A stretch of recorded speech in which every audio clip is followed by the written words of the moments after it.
Agama itu simple, agama mudah, tidak ribet. Di desa itu Pak, kalau ada orang mati itu sedih, tapi setelah itu lebih sedih lagi, karena kalau nggak punya uang dia harus jual sapi, jual lahan untuk bisa nyelameti si mayit.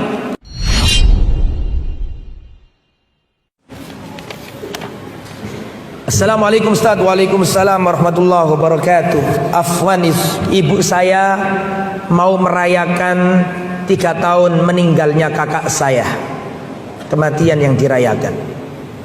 Sebenarnya ibu saya tahu itu tidak diperbolehkan, tapi mungkin karena sungkan dengan menantu dan besan, ibu saya tetap berencana mau merayakan. Yang saya tanyakan, apakah saya boleh membantu memasak karena saya nggak tega ibu saya yang sudah sepuh untuk memasak sendiri, atau bagaimana seharusnya sikap yang saya lakukan Ustaz? Mohon dijelaskan. Begini, saya ingin menjelaskan agak luas sedikit nih. Saya tanya, tolong dijawab. Orang mati sudah pernah terjadi di zaman Nabi apa enggak? Sudah. Nabi sudah pernah ditinggal wafat keluarganya apa enggak? Seharusnya nggak ada khilaf. Saya ulangi ya. Di zaman Nabi sudah ada orang mati apa enggak? Jawabannya sudah ada. Apakah Nabi sudah pernah ditinggal mati keluarganya? Jawabannya, Nabi sudah pernah ditinggal mati keluarganya, bahkan banyak. Putra beliau semuanya wafat sebelum Nabi. Qasim, Abdullah, Ibrahim wafat sebelum Nabi.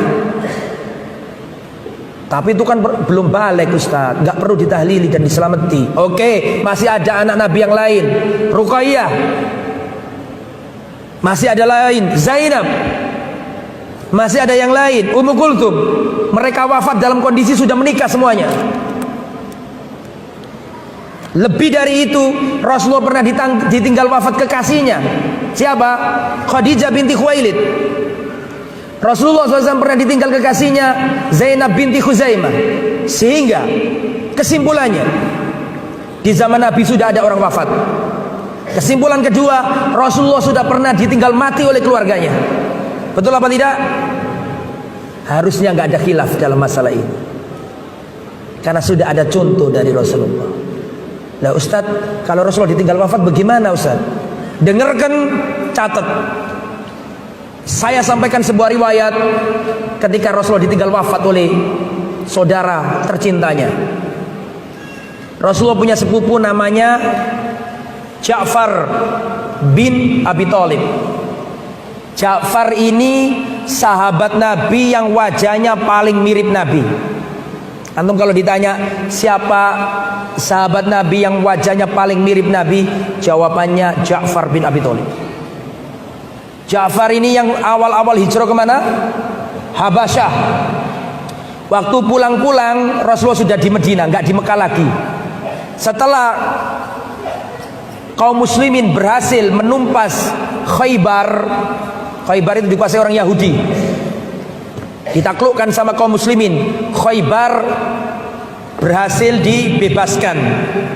Di saat itu Ja'far datang.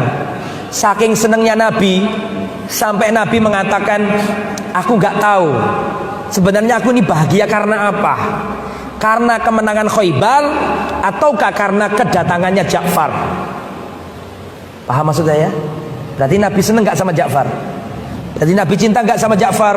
Cinta sangat luar biasa. Wajahnya mirip Nabi. Dalam perang Mu'tah Ja'far wafat. Ja'far wafat. Berarti kesimpulannya kan Rasulullah ditinggal mati orang yang ia cintai, betul apa enggak? Nah sekarang apa yang dilakukan Nabi? Ya ini yang harus dicatat. Dan tirulah nabimu. Ketika Ja'far wafat, apa yang dilakukan Nabi? Nabi berkata kepada para sahabat, Isna'u li ali Ja'far to'aman faqad atahum mayushiluhum. Sahabat-sahabatku, buatkan makanan untuk keluarganya Ja'far, karena telah datang kepadanya perkara yang menyibukkan mereka. Orang kalau ditinggal mati itu sibuk apa enggak?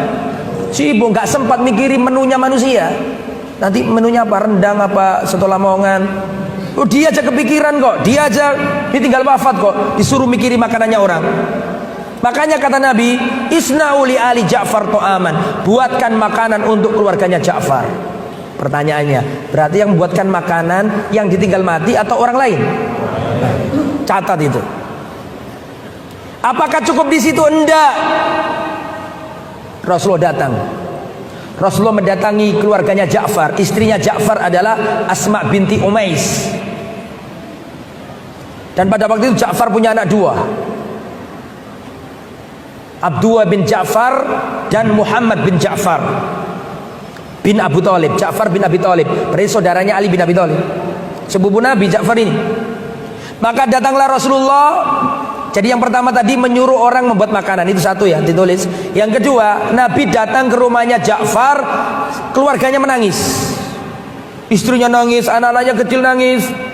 Nabi mengatakan, la tabku ala akhi ba'dal yaum, jangan kalian tangisi lagi saudaraku setelah hari ini. Stop, jangan bersedih lagi. Berarti ditarik poin kedua, yang dilakukan Nabi adalah mendatangi rumah duka dan menghiburnya, bertakziah. Itu nomor dua, catat. Betul apa enggak?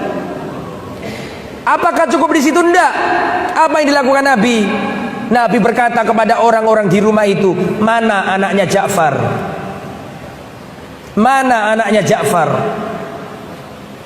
Maka didatangkan Muhammad bin Ja'far, Abdullah bin Ja'far dan Muhammad bin Ja'far.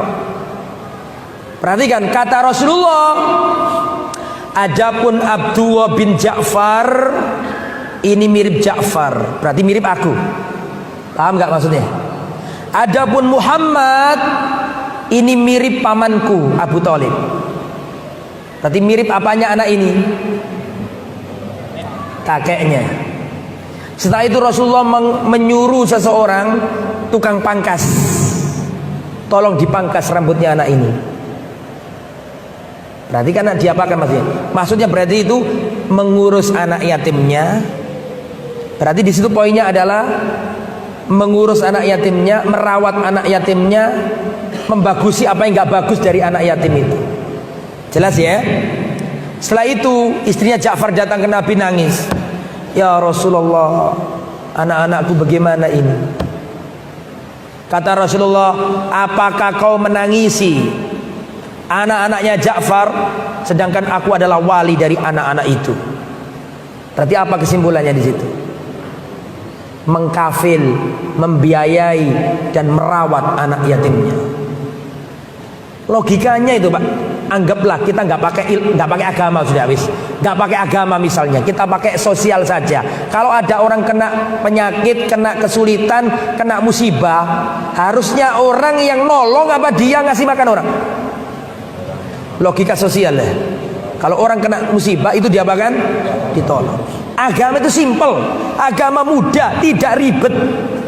Di desa itu Pak, kalau ada orang mati itu sedih, tapi setelah itu lebih sedih lagi, karena kalau nggak punya uang dia harus jual sapi, jual lahan untuk bisa nyelameti si mayit. Ini fakta loh, bukan katanya orang. Aku ngomong desa, ngerti kejadian di desa itu. Sudah keluarganya pas-pasan ditinggal mati oleh keluarganya, bingung, harus diselamati, jual ini jual itu. Setelah itu jalan jangka dekat, berapa bulan keluarganya satu mati lagi, jualan lagi. Islam tidak sezalim itu. Agama yang mudah, yang enak, yang sesuai fitrah. Ada orang susah ditolong. Jelas ya? Jadi kematian sudah ada di zaman Nabi. Nabi ditinggal wafat sudah pernah.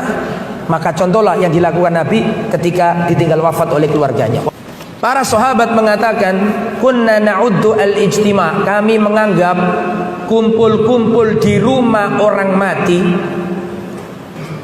dan dihidang-hidangkan makanan minan niyaha, termasuk meratapi mayit. Yang ngomong siapa ini? Sahabat Nabi. Kunna na'uddu al-ijtima' inda ahlil mayyit.